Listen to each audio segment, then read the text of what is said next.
골로새서 3장입니다. 하하, 벌써 3장 왔어요.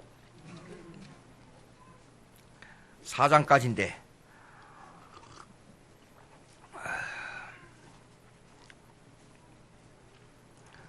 오늘은 저기 뭐냐면 거듭남, 거듭남 그것만 딱 해서 한번 해봅시다. 3장 1절로부터 4절까지만 있습니다. 4절까지 교도가였습니다. 제가 3절 읽습니다. 그러므로 너희가 그리스도와 함께 다시 살리심을 받았으면 위의 것을 찾으라. 거기는 그리스도께서 하나님 우편에 앉아 계시느니라. 이는 너희가 죽었고 너희 생명이 그리스도와 함께 하나님 안에 감추어졌습니다.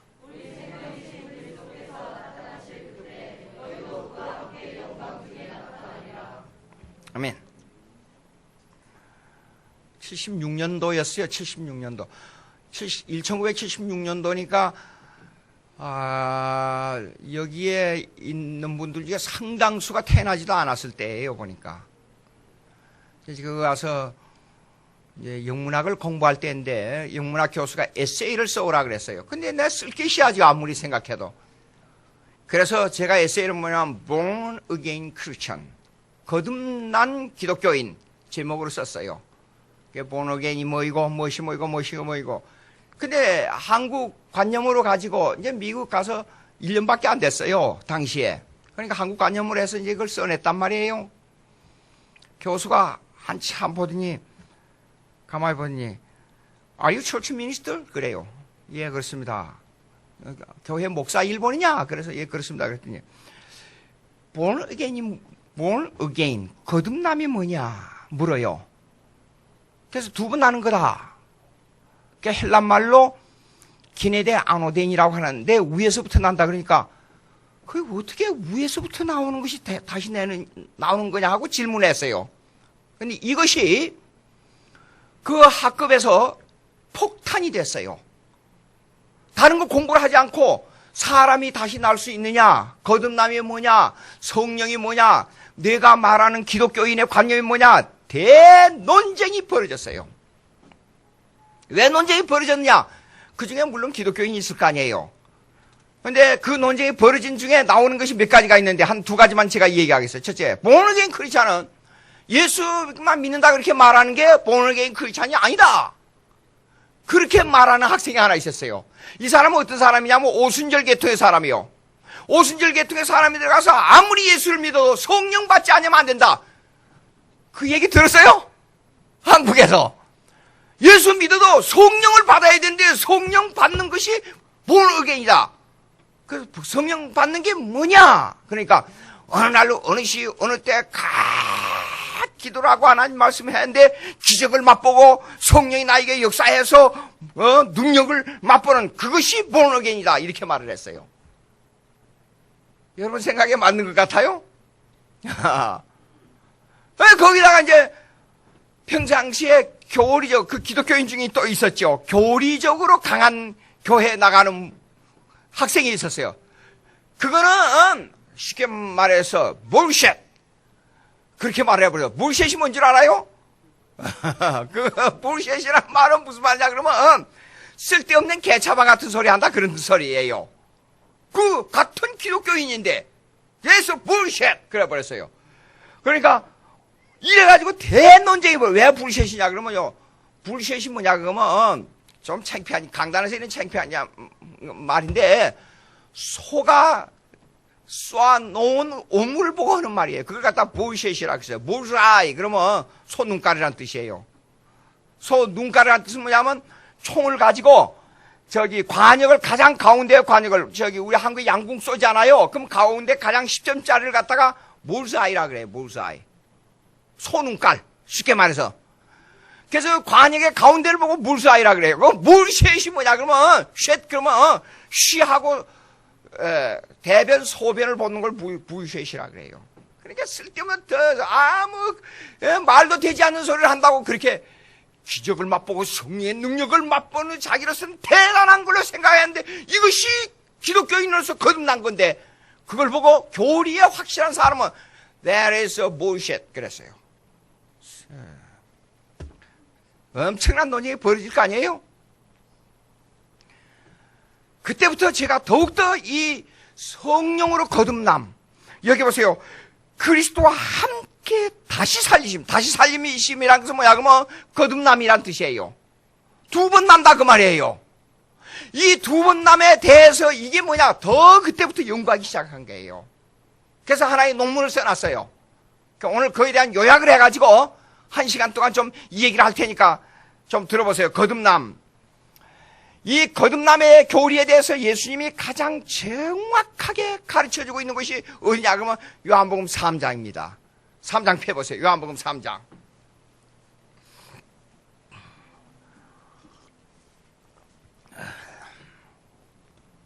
요한복음 3장 1절로부터 하나씩 따져보십시다. 3장 1절. 그런데 바리새인 중에 니고데모라 하는 사람이 있으니 유대인의, 옛날 성경은 관원이라 그랬어요. 지도자. 유대인의 관원. 그러면 이 사람은 예루살렘에 하고 통하는 사람이에요. 예루살렘 장로회의하고 통하는 사람이에요. 지난주에 얘기했죠. 장로회의에 통하는 사람입니다. 그가 밤에 예수께 와서 이르되 라삐여, 우리가 당신은 하나님께로부터 오신 선생인 줄 아나이다. 하나님이 함께 하시지 않으면 당신이 행하는 이 표적을, 이거 기적이란 말입니다. 아무도 할 수 없음이니이다. 근데 여기 라삐어 그러면, 유대인들은 라삐어 그러면 자기 아버지보다도 크게 생각합니다. 라삐어. 그런데 예수께 와서 왜 밤에 찾아왔느냐? 두 가지가 있어요. 첫째, 예수님이 하도 바쁘니까 밤에 찾아왔다 그러고, 라삐, 적어도 관원 정도, 유대인의 지도자 관원 정도가 되면 그런 사람을 찾아다닐 때 낮에 찾아오게 되면 여기 유대인들로부터 한번 찍히게 되면 큰일 납니다, 이거요. 예? 그런데 그것을 피하기 위해서 예수님에게 밤에 찾아왔다는 얘기도 있어요. 이거는, 이런 이론들은 추측입니다. 그런데 이제 3절부터 이제 이게 거듭남, 두 번 남에 대해서 이제 논쟁이 시작되는 거예요. 3절. 다 같이 있습니다. 시작. 예수께서 대답하여 이르시되 진실로 진실로 내게 이르노니 사람이 거듭나지 아니하면 하나님 나라를 볼 수 없느니라. 표적을 행한다 그러니까 이런 생각을 가지고 있습니다. 거듭남에 대해서 표적을 경험해야 거듭난다 이겁니다. 그러니까 성령으로 기적을 맛보고, 성령으로 말미암아 능력을 맛보고, 성령으로 말미암아 방언을 하고, 성령으로 말미암아 병 나야 거듭난 걸로 생각한단 말이에요. 그럴 수 있어요. 여기에 이 구절을 보면. 그런데 예수님은 느닷없이 거듭나지 아니하면 하나님 나라를 볼 수 없느니라 그래서 거듭나. 여러분 두 번 났어요? 물어봅시다. 두 번 났어요? 두 번? 두 번 난다는 뜻이 뭐예요? 근데 그날 제가 공부하는 중에 예수 안 믿는 사람이 이렇게 말해요. 어떻게 사람이 두 번 날 수 있습니까? 그래요. How? 이러면서 막 이 사람이 이렇게 멈추냐? How? 이러는 거예요.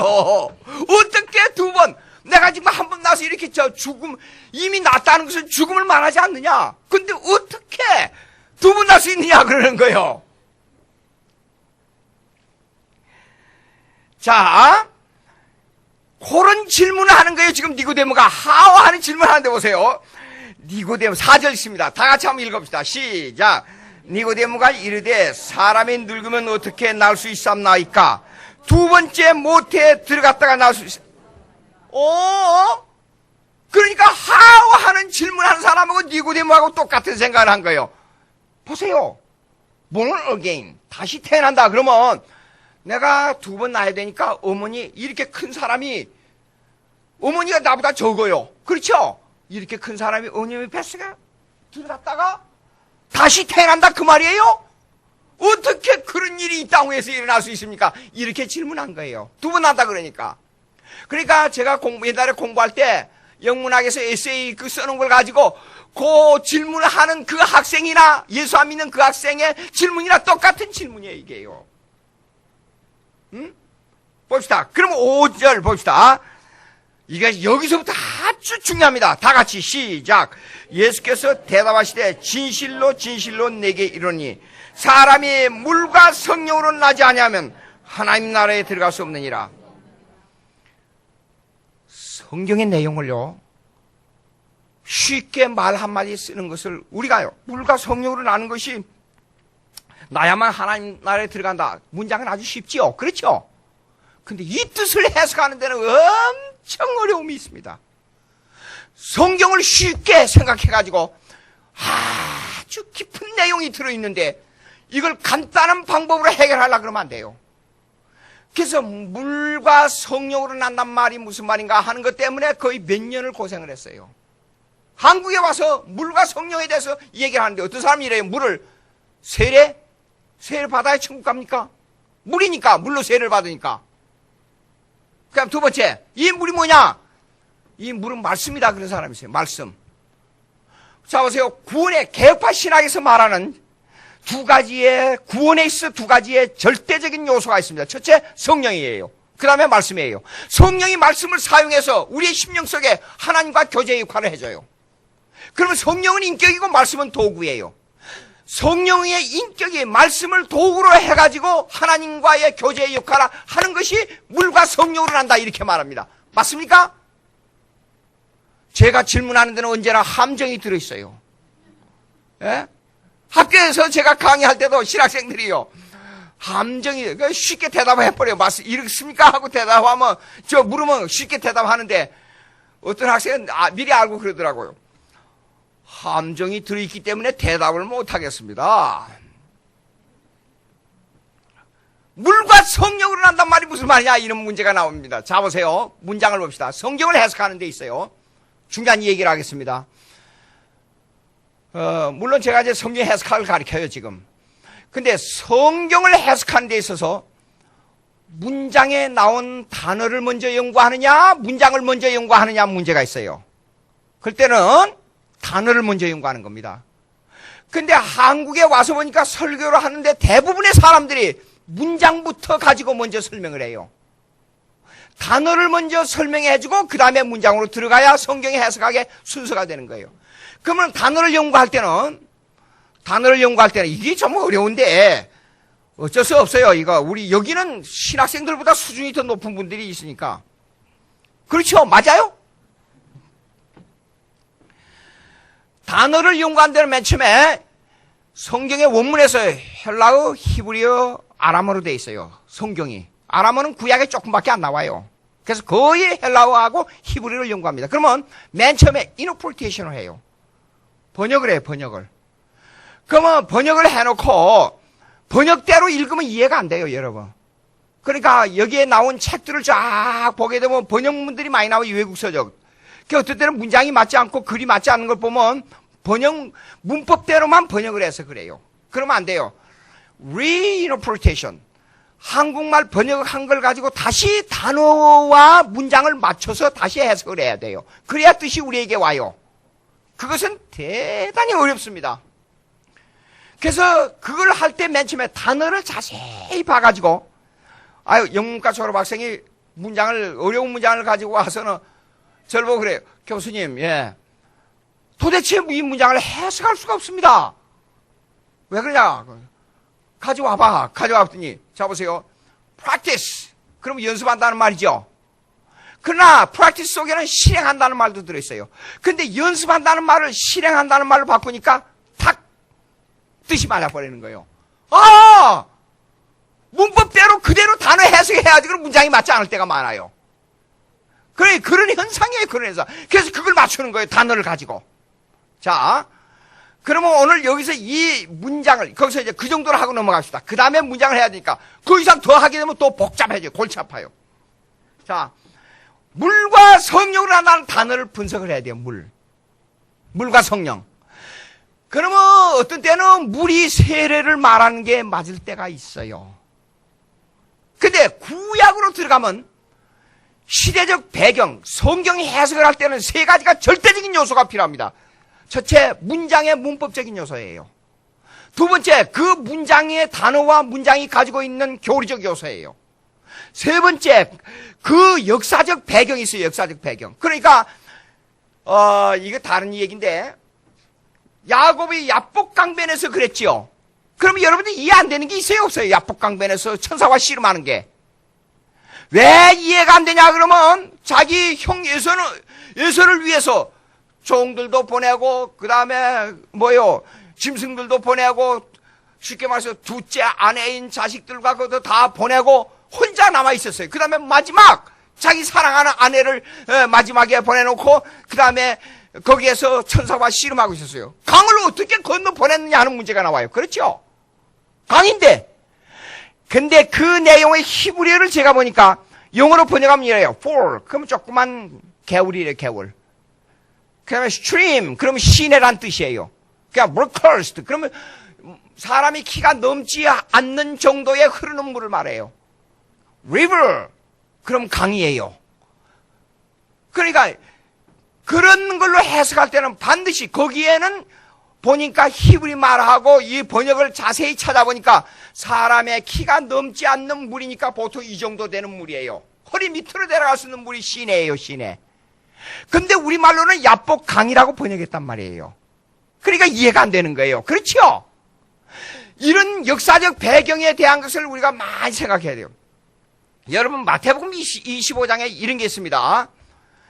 슬기로운 처녀는 기름을 미리 준비해 가는데 슬기롭지 못한 처녀는 기름을 따로 준비해 가지고 가지 않는 처녀들이 있어요. 그러면 우리는 우리 한국식으로 생각하면 대부분 이렇습니다.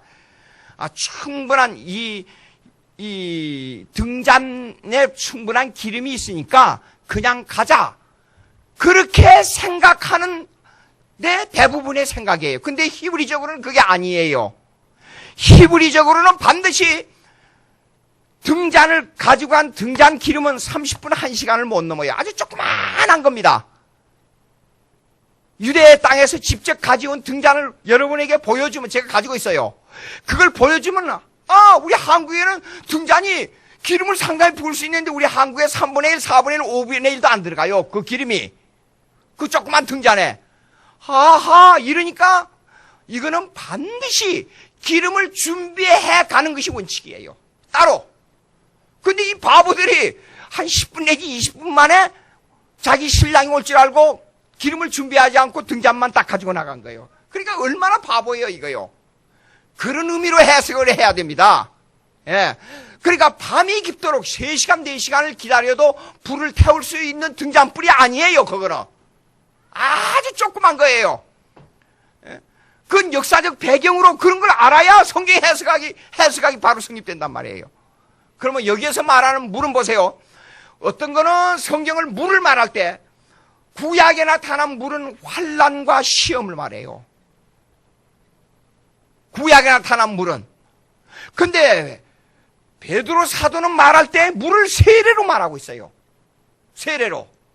근데 세례의 개념은 베드로 사도가 말한 세례의 개념은 씻는다는 개념이에요. 죄를 씻는다는 개념. 물 자체를 말한 게 아니고 물로 죄를 씻는다 그 말이에요. 개념 자체가.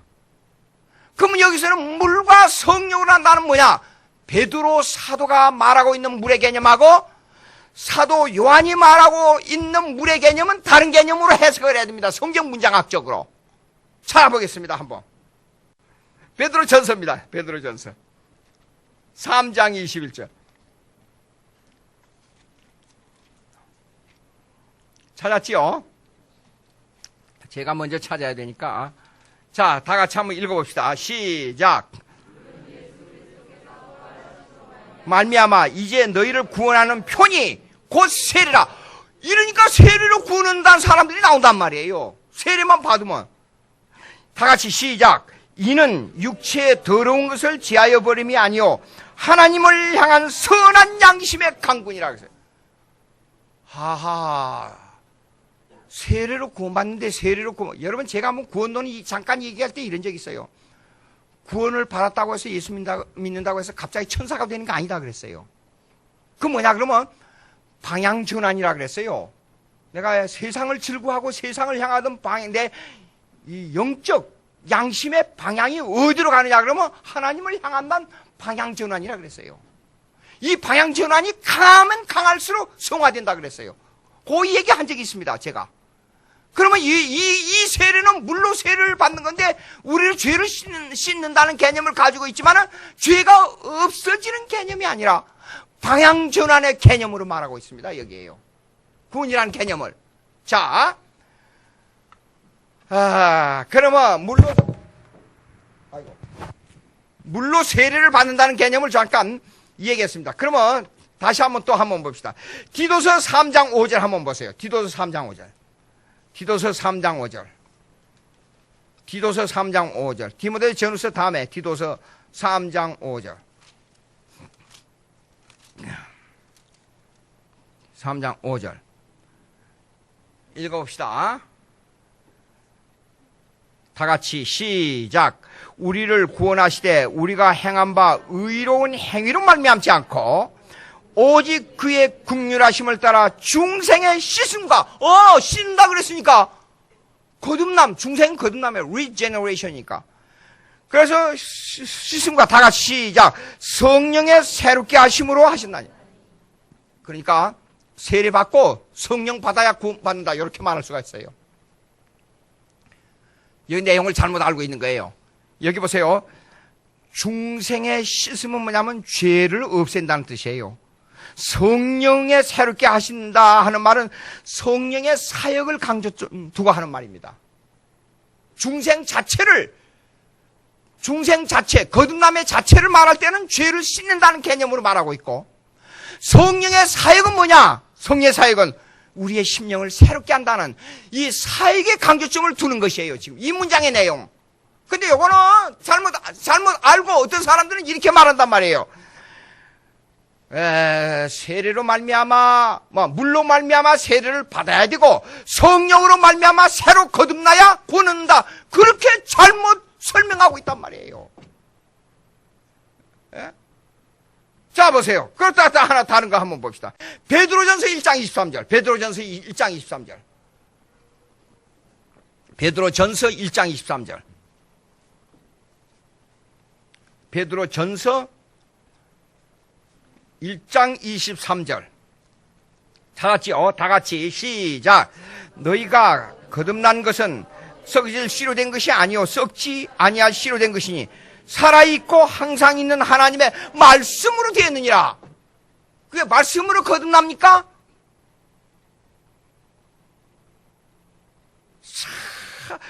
질문을 안 하시는 것 보니까 여러분 대단히 머리가 좋습니다. 왜냐하면 저 질문을 안 하면 질문을 하는데 대답을 하면 함정에 빠질 것 같으니까 대답을 안 하시는 거예요, 보니까. 여기 보세요. 여기에서 지금 말씀은 말씀을 도구로 하여 그런 뜻이에요.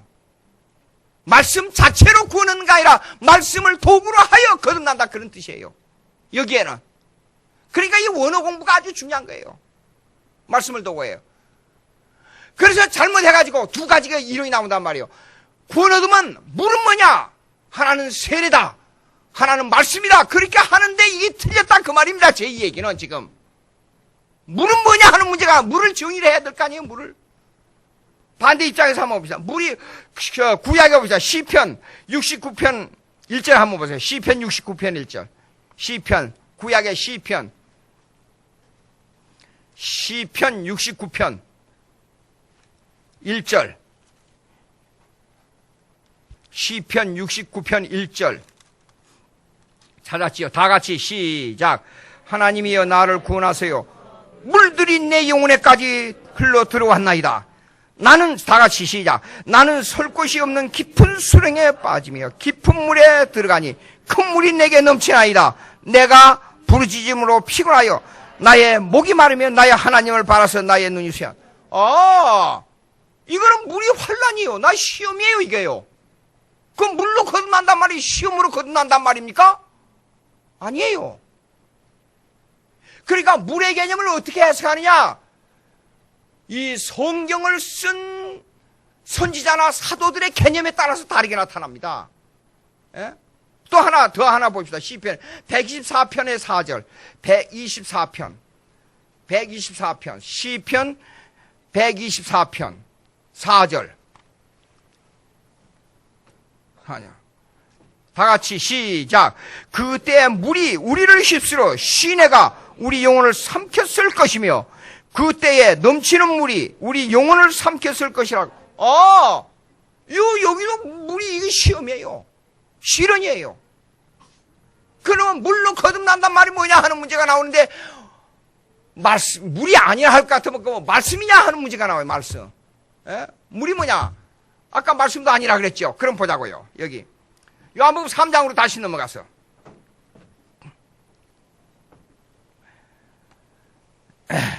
자 보세요. 5절 다시 한번 읽읍시다. 5절 시작. 예수께서 대답하시되 진실로 진실로 내게 이르노니 사람이 물과 성령으로 나지 아니하면 하나님 나라에 들어갈 수 없느니.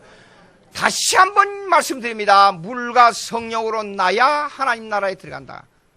근데 이걸 잘못 해석하면 이렇게 나올 수가 있습니다. 물과 함께 성령도 함께 나야 된다. 물로 나고 성령으로 나야 된다. 이렇게 말할 수 있지만은 헬라어는 여기에 카이로 되어 있어요. 엔드로 되어 있어요. 그러면 엔드는 여러 가지 해석이 나와요. 물로 나고 나서 성령으로 난다. 쉽게 말해서 카이는 이렇습니다. 물 따로 성령 따로라는 개념이 더 강합니다. 물 따로 성령 따로. 물과 성령의 함께가 아니라 물 따로 성령 따로가 더 해석이 강한 의미를 가지고 있습니다. 물은 뭐냐? 그래서 4절을 다시 들어가야 돼요. 4절. 물은 뭐냐? 4절. 니고데모가 이르되 사람이 늙으면 어떻게 날 수 있습니까? 두 번째 모태에 들어가서 날 수 있습니까? 결론부터 얘기합니다. 첫 번째 나는 것이 물로 나고 두 번째 나는 게 성령으로 나는 거예요. 첫 번째 나는 게 다시 첫 번째 나는 게 물로 나고 두 번째 나는 게 성령으로 나는 거예요. 옛날에 제가 구원론 잠깐 설교하니까 구원론과 성령론에 대해서 우리 성도님들 중에 어느 분이 저희가 구원과 성령 관계에 대한 질문을 했어요. 설교 끝나고 나갈 때예요. 어느 분이 했는지 지금 기억이 안 나는데 질문했어요. 성령론이 이렇습니다. 구원론이 성령론이에요. 구원론이 성령론인데 구원론 따로 성령론 따로는 문제가 있는 겁니다. 성령 사이의 교리는 이렇습니다. 구원론의 교리라 그럽니다. 그러니까 성령론, 여러분 책점에 다니면서 성령론 따로 가지고 은사론을 다루는 것은 성령론의 개념이 아닙니다. 그게요. 성령론은 구원 사이의 교리입니다. 구원론 그러면 성령론을 다뤄야 됩니다. 자, 보세요. 그러면 물로 나고, 결론부터 얘기하면 물로 나고 성령으로 나야 된다 말이 무엇이냐? 그러면 물을 이제 성경적인 입장에서 규정을 해야 된단 말이에요. 물이 뭐냐는 것은. 결론부터 얘기합니다. 물이 땅입니다. 이상한 말이죠? 이해가 안 돼요. 그 성경은 기가 막힌 거예요. 창세기 1장 2절 한번 보세요. 창세기 1장 2절. 창세기 1장 2절.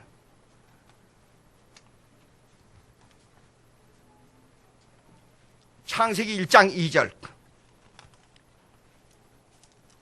창세기 1장 2절 찾았지요? 다 같이 시작. 땅이 혼돈하고 공하며 흑암이 깊음 위에 있고 하나님의 영은 수면 위에 운동하시니라. 이 영이 뭐냐면 루아크인데 성령이에요. 그 수면 위에 운동하시. 여기 보세요. 제일 첫째 1장 2절에 뭐예요? 뭐 혼동해요? 땅. 근데 땅에 뭐가 지금 수면 위에 성령의 수면 위에 운행하시니라 그랬으니까 땅과 물과 같은 동격이에요. 여기에요. 자세히 보세요.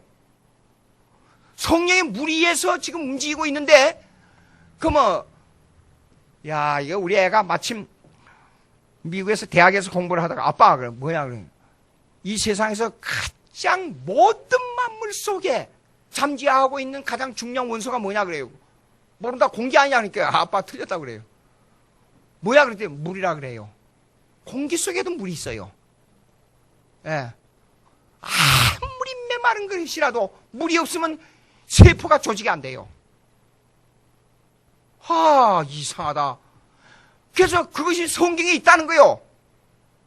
그래서 너 그거 어디서 찾았냐? 그러니까 과학 선생이 예수 믿는 사람인데 자기 대학에서 물리학 선생이 이런 얘기를 했다는 거예요. 한번 찾아보자 그래. 한번 찾아봅시다. 어찌됐든지 간에. 베드로후서 3장 5절 한번 보세요. 베드로후서 3장 5절. 베드로후서 3장 5절. 또다시 뒤로. 성경 찾는 거, 여러분들 성경 찾는 거 엄청 빨라요. 베드로후서 3장 5절. 찾았지요? 다 같이 시작. 이는 하늘이 예적 붙어 있는 것 같이 땅이 물에서 나와. 창세기 2장 1절하고 통한단 말이에요. 그렇죠? 땅이 물에서 나온 게 모든 만물은 물에서 나온 거예요. 자, 다 같이 그 다음에 시작. 물로 성립된 것도 하나님의 말씀으로 된 것을 그들이 일부러 잊으라 함이라. 일부러 잊으라 한다는 것은 하나님의 창조를 무시하려 한다 그 말이에요. 그러니까 땅 그러면 물입니다. 만물 그러면 물입니다. 어떤 아무리 메마른 단단한 것이라도 수분이 없으면 조직이 안 돼요.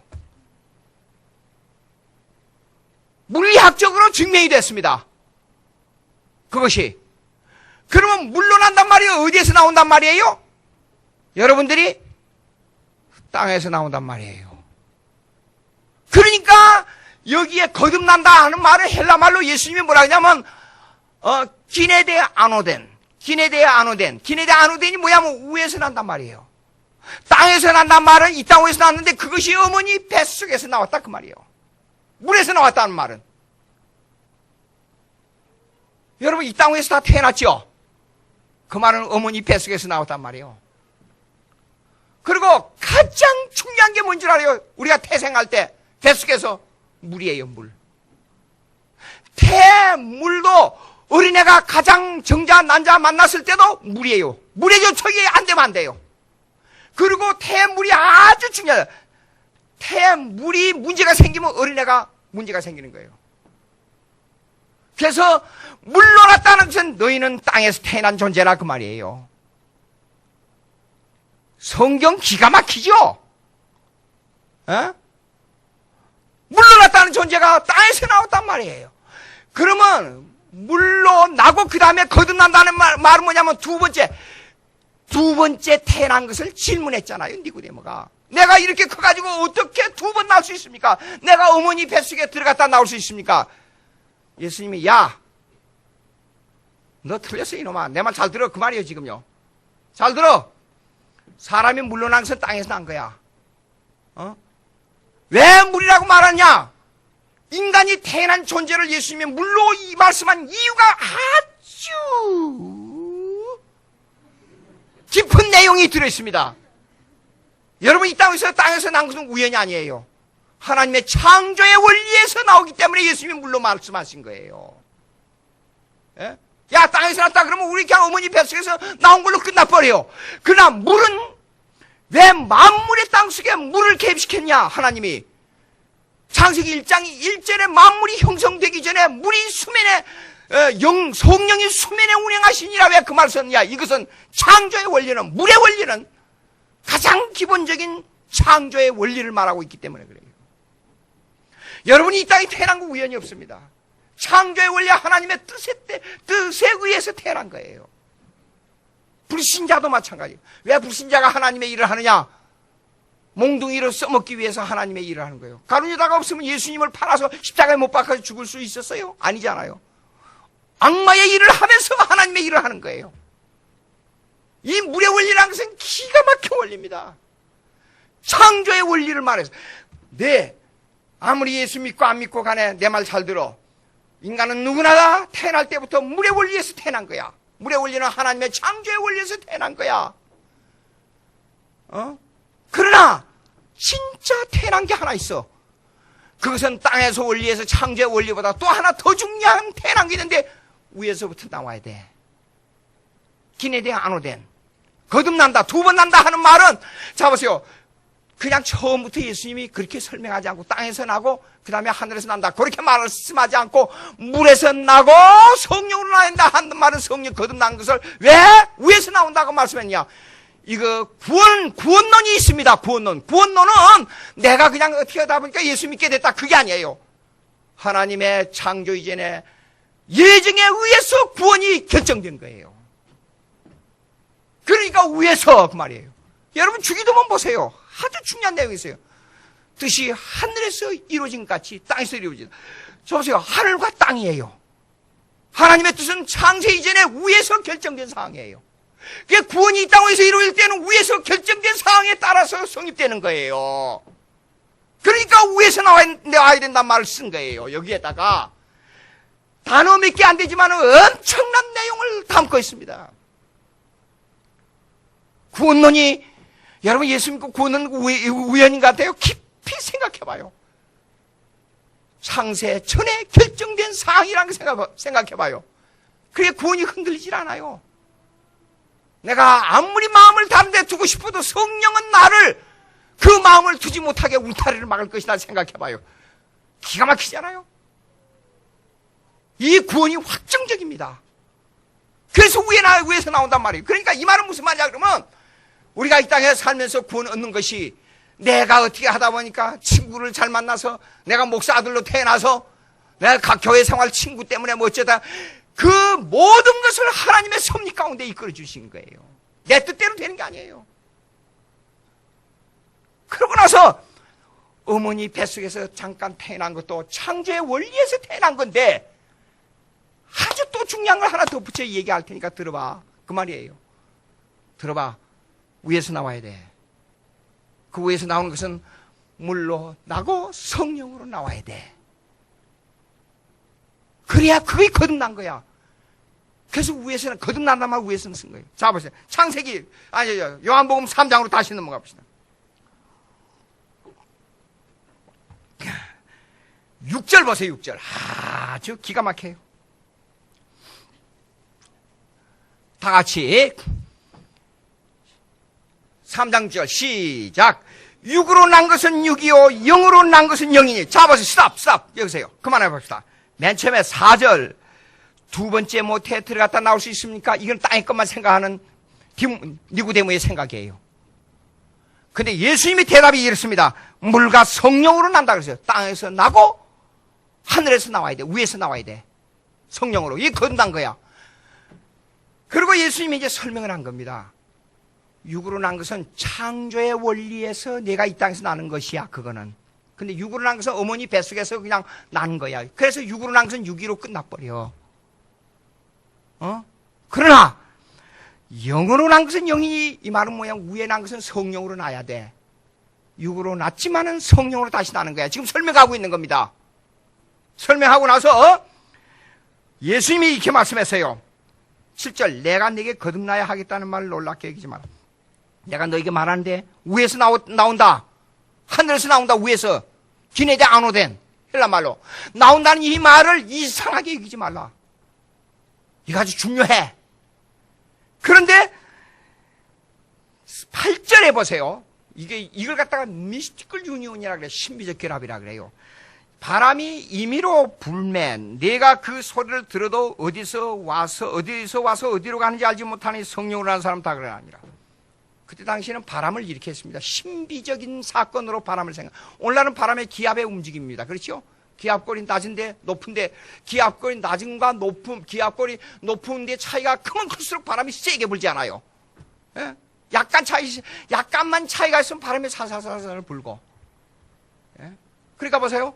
태평양에서 이게 저기압의 이 눈이 크면 클수록 강하면 갈수록 태풍이 세게 불어가지고 막 육지를 때리잖아요. 옛날에는 그걸 몰랐어요. 그러니까 바람을 신비적 사건으로 봤단 말이에요. 이 신비적 사건을 어디에다 비유했냐면 성령의 사역에다 비유했어요. 성령의 사역은 이렇습니다. 중요합니다. 여기서 거듭난다, 두 번 난다 하는 성령의 사역은 이걸 갖다 미스티컬 유니온, 신비적 결합이라 그래요. 바람과 같다 그 말이에요. 성령 받았습니까? 그러면 구원의 확신이 없기 전에는 성령 받았냐 어쩌냐 대답이 빨리 안 나와요. 그렇죠? 근데 말씀만 읽으면 찬송만 부르면 가슴이 막 하나님의 말씀에 집중이 돼요. 성령의 사역이에요. 근데 우리 아버지 30년 동안 예수 믿게 하기 위해서 부단한 노력을 했어요. 그래서 내가 교리학을 공부한 사람이기 때문에 우리 아버지를 테스트하는 방법이 하나 있었어요. 아버지, 성경 좀 읽으세요. 그러니까. 글쎄 읽는데 뭐 재미가 없다. 그래. 재밌는 성경 저기 말씀해 드릴 테니까 집에서 가끔 읽으세요. 뭐냐? 그래서 요한복음 한번 읽어보세요. 그 요한복음 3장부터 한번 읽어보세요. 그랬어요. 이거 재밌잖아요. 간단하고. 그리고 또 뭐 8가지 기적들이 있어요. 8가지 기적들. 근데 요한복음은 이렇습니다. 요한복음의 8가지 기적을 얘기하고 그냥 지나친 게 아니라 반드시 그 기적에 대한 설명을 해놨어요. 그 설명은 뭐냐면 예수님이 누구냐 하는 설명들이에요. 대부분. 예수님이 어느 왕의 아들로서, 예수님의 하나님의 아들로서 어떤 분이냐 하는 것을 설명하고 있어요. 그래서 한번 읽어보세요 하고 전부 적어졌어요. 한 2주 지났습니다. 그래서 아버지 그 성경 읽어보고 있어요. 그러니까 읽었다 그래. 아 근데 재밌더라? 하하. 이건 이미 성령이 역사하고 있어요. 구원이 우리 아버지의 심령 속에 이미 역사하고 있는 거예요. 근데 아버지 구원 받았어요. 그러니까 글쎄 그거 자꾸 물으면 골치 아프다야 그래요. 칼빈이 구원론을 설명할 때 이런 말을 했습니다.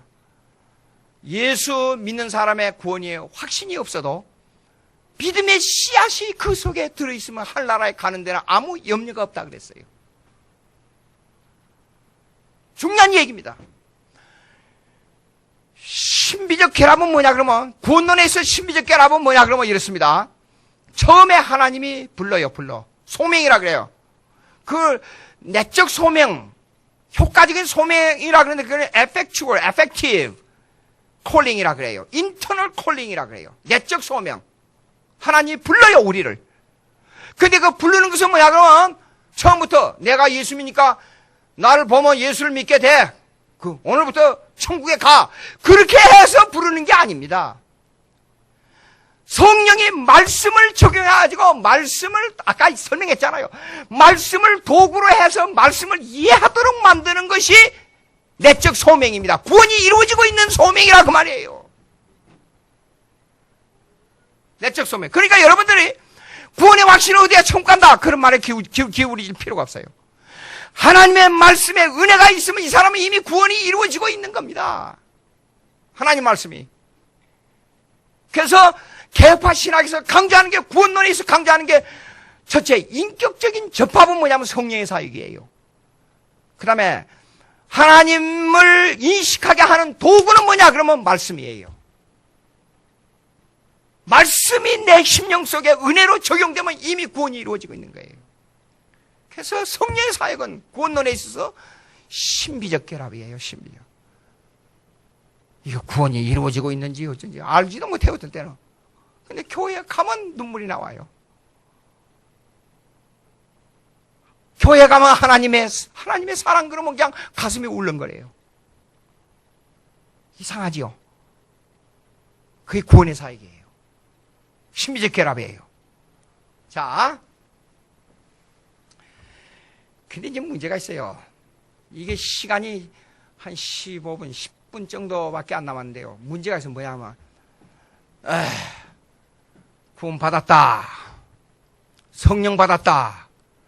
성령의 은사, 성령의 충만, 성령의 열매, 이거 혼돈된단 말이에요. 그리고 어느 교단에서는 구원 받았지만은 그거 성령 받아야 돼. 이게 신학적으로, 교리적으로 문제가 있는 말이잖아요. 구원 받았지만은 성령을 또 받아야 돼요? 그래, 구원은 내가 그냥 예수 믿고 구원 받고 성령을 받아야 진짜 구원이 된다. 이런 잘못된 생각이 있단 말이에요. 그래서 내가 어느 논문에 이렇게 오래돼서 잊어버렸는데 어느 논문에 딱 기고를 한 적이 있어요. 성령 받았다. 성령 충만. 성령의 은사. 성령의 열매. 이걸 구분해서 정확하게 성경적으로 설명한 내용이 있어요. 성령 받았다는 첫째, 이것입니다. 성령 받았다는 구원 받았다는 말하고 통해요. 첫째, 성령 받았다. 구원 받았다는 말하고 통해요. 마태복음 12장 31절 한번 보세요. 마태복음 12장 31절.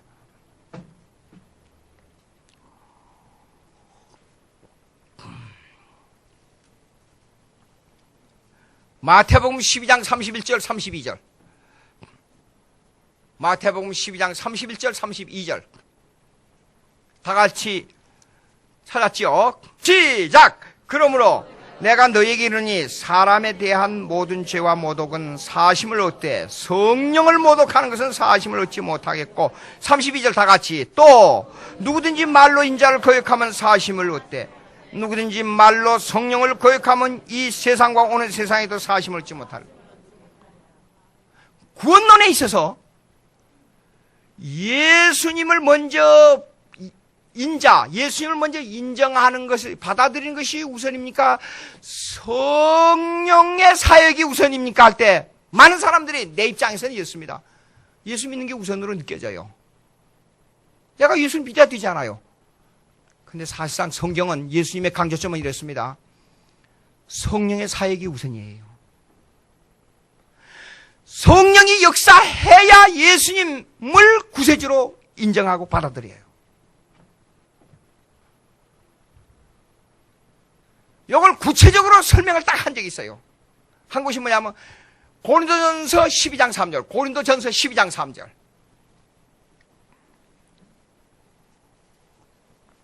고린도전서 12장 3절.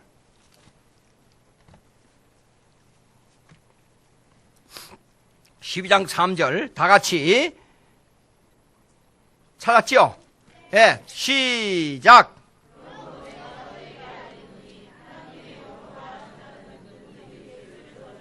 하나님의 영으로 아니하고는 예수를 어떻게? 저주할 자를 아니하고, 그 다음에 계속 읽어보세요. 시작. 예수를 성령으로 아니하고는 예수를 주시라 할 수 없느니라 그랬어요. 그게 성령의 사역이 우선이에요. 자, 보세요. 하나님의 예정론에 보면 삼일체 하나님을요, 그게 기독교의 삼일체론은 절대적입니다. 삼일체론의 이상이 생기면 무조건 이단이에요. 근데 구원의 사역에 있어서 이렇습니다. 아버지 하나님은 예정했어요. 아들 하나님은 예정대로 그 구속을 완성했어요. 그러나 성령의 하나님은 그 구속을 우리 심령 속에다가 공작을 하는 거예요. 그러니까 성령이 우선이에요. 우리 입장에서는. 그러면 우리 입장에서는 뭐예요? 성령이 역사해야 예수님을 하나님의 아들로 받아요. 그 다음에 하나님의 아들을 인식하고 난 다음에 하나님 아버지를 최종적으로 섬기게 돼요. 이런 게 있어요. 성경입니다. 제 말이 아니고. 성경. 예? 그러니까 보세요. 에베소서 1장 4절에 창세 전에 그리스도 안에서 우리를 예정하사 그랬어요. 예정하사. 그리스도 안에서. 그리고 쭉 내려가서 뭐 성령의 역사, 성령이 예수 그리스도를 믿게 한다는 역사가 쫙 나와요. 거기 내려가면. 성경대로 지금 설명하는 거예요. 그러면, 그런데 사실 이래요. 제 경험으로 봐서도 이래요. 이게 처음에 예수 믿을 때 긴가민가, 이게 뭔가 구원의 확신이 뭔가 성경이 읽고 싶으면 미치겠는데 성경을 읽으면 어떤 때는 이해가 잘 안 되니까 긴가민가 이게 뭔가 하고 몸부림을 칩니다. 생각을 해보세요. 어린애가 태어나면서 앙 하고 나면서 어머니 내가 2015년 10월 11일 새벽 1시에 태어났죠? 그리고 앙 하고 나온 사람이 누가 있냔 말이에요. 수년 동안에 이게 어린애 가지고 자기 인식이 없어요. 안 그래요? 자기 인식이 없어가지고 울고 그러면 부모가 또 키워주고 상당 시간이 지난 다음에 몇 년이 지난 다음에 아하 어머니가 누구 아버지가 누구 알아보고 가만히 보니까 그 애가 어머니 아버지를 닮았거든요. 그러니까 나를 보고 우리 어머니 아버지를 인식하게 되고 이제 많이 큰 다음에 부모님에 대한 아이덴티티가 생기는 거예요. 똑같은 거예요. 예수 믿는 거. 이 세상에 법칙이 뭐 하늘에서 뭐 뚝 떨어진 거 있는 줄 알고 성령 받았다 그러면 이상한 것이 확 그냥 와가지고 그냥 확 어떻게 되는 걸로. 그래서 작년에 큰 일이 생겼던 세월호 사건 생긴 그 구원파가 문제가 있다는 것이 바로 그겁니다. 자 보세요. 그러면 이제 뭐냐 그러면 성령 충만이라는 문제가 생겨요. 그렇죠? 성령 충만이 있습니다. 결론부터 이 얘기하겠습니다. 성령 충만은 뭐냐 그러면 뭘 받아가서 다다다 하고 뭐 이상하고 막 기적을 하고 뭐 기도만 하면 환상이 보이고 그것이 성령 충만이 아니에요. 성령 충만은 이렇습니다. 하나님의 영이 내 인격을 온통 지배할 때를 말하는 거예요.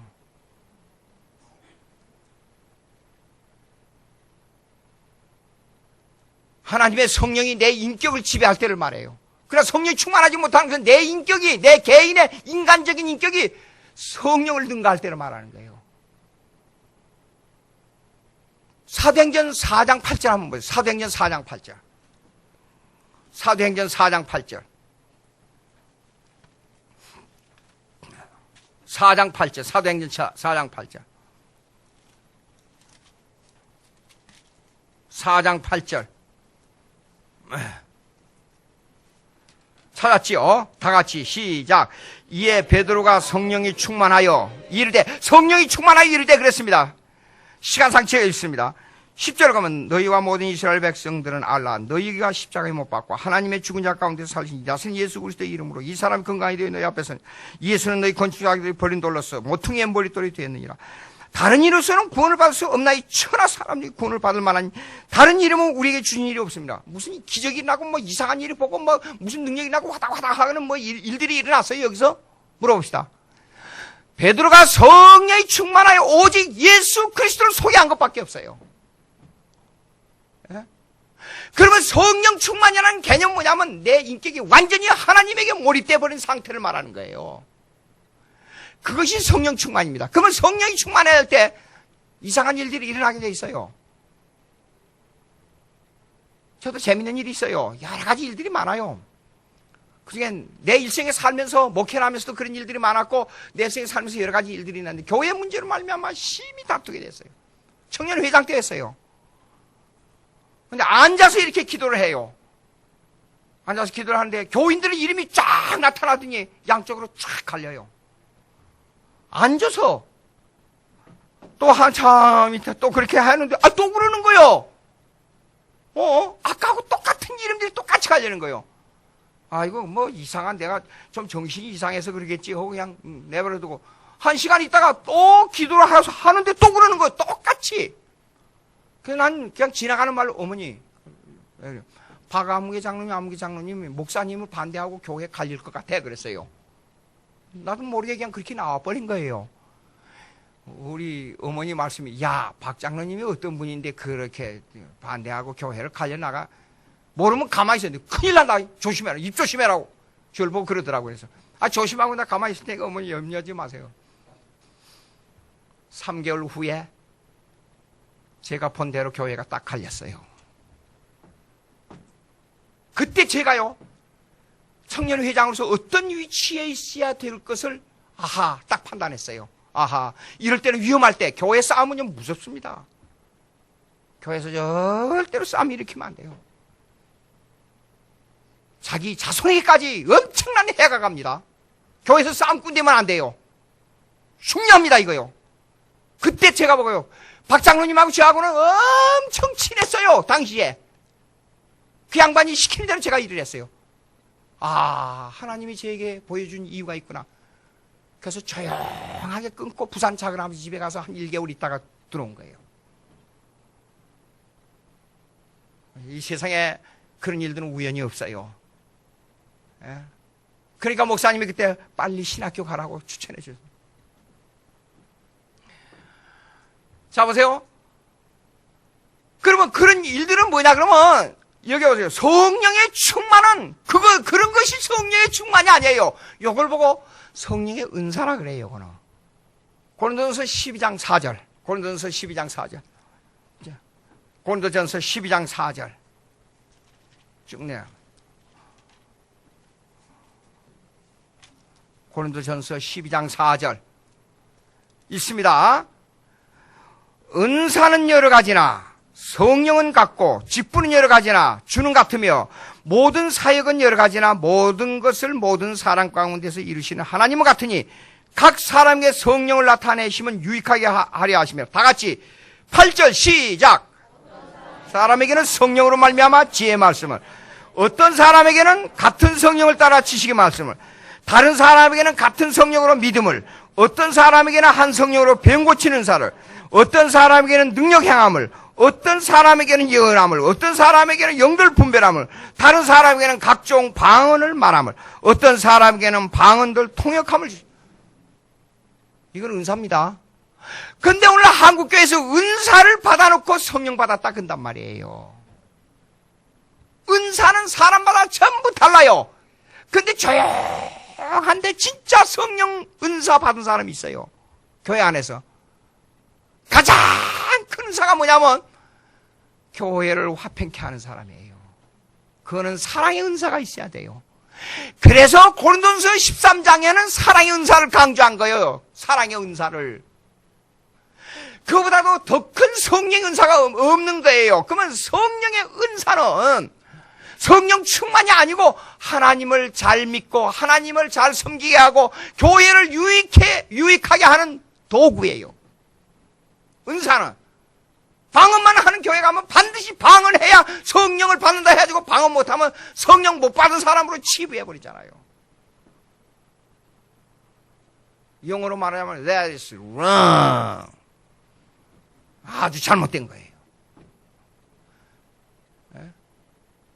자, 그러면 성령 충만은 반드시 뭐가 따라와야 되냐면 은사가 똑같이 다 따라오는 게 아니고 반드시 따라오는 게 있어요. 그거는 성령의 열매예요. 성령 충만한 열매. 갈라디아서 5장 보세요. 갈라디아서 5장. 이게 다 설명할 시간이 없어서 요점 하니까 저거 가지고 집에 가서 읽어봐요. 갈라디아서 5장. 갈라디아서 5장. 16절, 17절 우선 읽어봅시다. 갈라디아서 5장 16절 17절 시작. 내가 이르니 너희는 성령을 따라 행하라. 그리하면 육체의 욕심을 이루지 아니하며. 자 보세요. 아까 성령 충만 얘기했죠. 성령 충만은 하나님의 성령의 하나님의 영이 하나님의 주권이 내 인격을 지배한다 그랬으니까 그럴 때는 육체의 욕심이 없어져 버려요. 그런데 17절 다 같이 있습니다. 시작. 육체의 소욕은 성령을 거스리고 성령의 이 둘이 서로 대적함으로 너희가 원하는 것을 하지 못하게 합니다. 하나가 억눌러 버려야 돼요. 하나가 죽어야 돼요. 성령이 우리 인간 인격 속에서 죽어지면 육체의 욕심을 따라 행하게 돼 있어요. 그러면 성령의 열매는 뭐냐? 쭉 내려가서 먼저 육체에 대해서 얘기해서 우상숭배, 주술, 원수 맺는 거, 분쟁, 분냄, 당짓는 거, 분열함, 이담, 투기, 술취함, 방탕함. 이것은 다 육체의 소욕이에요. 그러니까 제가 얘기해요. 헌금 잘 내고 기도 많이 하고 방언 따따따 하고 그런데 교회에서 불화를 일으킨 사람은 성령의 사람이 아니에요. 구원은 받았는지 몰라요. 구원은. 예. 그건 성숙한 사람이 아니에요. 그러니까 고린도서 3장에 보게 되면 이래요. 어린애 신앙이라고 그랬어요. 기분 조금 나쁘면 왜 울잖아요. 조금만 아파도 울고. 어머니가 없으면 안 돼요. 그게 기저귀 신앙이에요. 기저귀 신앙. 아이고 저 장로가 돼가지고 기저귀 차고 다니네. 그러는 거예요. 그거는. 저 집사가 돼가지고 기저귀. 권사면 뭐래. 저 기저귀 차고 다니는 권사인데. 그러는 거예요. 교회에서는 절대 불화를 일으키면 안 돼요. 주수만 장로님이 영은 교회 돈을 훔쳐먹은 사람이 있었어요. 어느 집사가. 자기만 알고 있었어요.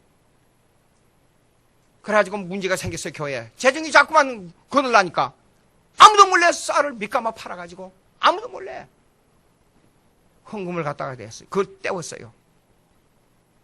대단한 분이에요. 그런 분은. 그리고 개인으로 그분을 불렀어요. 불러가지고 자네가 이런 걸 내가 알고 있어. 한 말도 안 하고 다른 교회로 가. 그래갖고 다른 교회로 이전시켜줬어요. 나 그분만 생각하면 대단히 훌륭한 분이에요. 그 화평을 만드는 사람. 그런데 보자고요. 성령의 소욕은 뭐냐면 열매는 22절 시작. 오직 성령의 열매는 사랑과 희락과 화평과 오래 참음과 자비와 양성과 충성과 온유와 절제 이 같은 것을 금지할 법이 없느니라. 성령 충만은 이렇습니다. 성령 충만은 초대 오순절 역사에 성령을 받으라 그랬잖아요. 너희가 예수님이 예언했잖아요. 요엘서 2장 28절에도 예언했죠. 젊은이가 꿈을 보고 노인은 환상을 보고 이 사건이 일어난다 그랬어요. 초대교회 오순절 역사에서. 그때는 성령이 이렇습니다. 구약에 예언된 사건이기 때문에 오순절 사건이기 때문에 성령 충만과 은사와 구원이 같이 일어났어요. 그러니까 방언을 말하면 한 사람의 방언을 말하면 자기 나라 말로 들려버렸어요. 그리고 방언을 말하면서 구원이 일어나 버렸어요. 그리고 막 회개하게 됐어요. 이건 성령의 특별히 신약 교회를 형성하는 특별 사역입니다. 이거는. 그러니까 사도들은 병 나으라. 너 세례 받았냐? 아이고 세례 뭐 어떻게 구원이 받았냐? 뭐 좀 애매하면요. 사도들이 안수함과 동시에 방언이 일어나고 구원이 일어나 버렸어요. 특별 사역입니다. 이런 경우는. 그래서 성령의 충만이 일어나 버리고 방언이 일어나고 구원이 같이 일어났어요. 회개가 일어나고. 그런데 요한복음 3장에서 일어난 신비적 사역의 성령의 사역은 오순절 사역하고 똑같이 취급하면 안 돼요. 요한복음 3장에 일어나는 성령의 사역은 개인적 사역입니다. 성령은 이렇습니다. 구약의 역사적으로 예언한 사건의 개인적 사역은 성령은 인격이기 때문에 각 개인에게 적용하는 게 달라요. 은사도 다르고 열매도 달라요. 그런데 반드시 오는 것은 뭐냐면 성령의 충만은 열매가 있게 돼 있어요. 그런데 오순절의 성령의 충만은 구원사역과 함께 열매사역과 함께 일어났단 말이에요. 모든 게 종합적으로. 그러나 개인적으로 일어나는 성령의 충만은 갈라디아서 5장 22절에 나오는데 사랑과 희락과 화평과 오래 참음과 자비와 양성과 충성과 온유와 절제 이런 현상이 나타난단 말이에요. 여러분 성령의 사역 때문에 복잡한 경우가 있습니다. 그러나 이걸 논문으로 쓰려면 상당히 길어요. 1시간 안에 이걸 설명하려니까 너무 복잡하네요.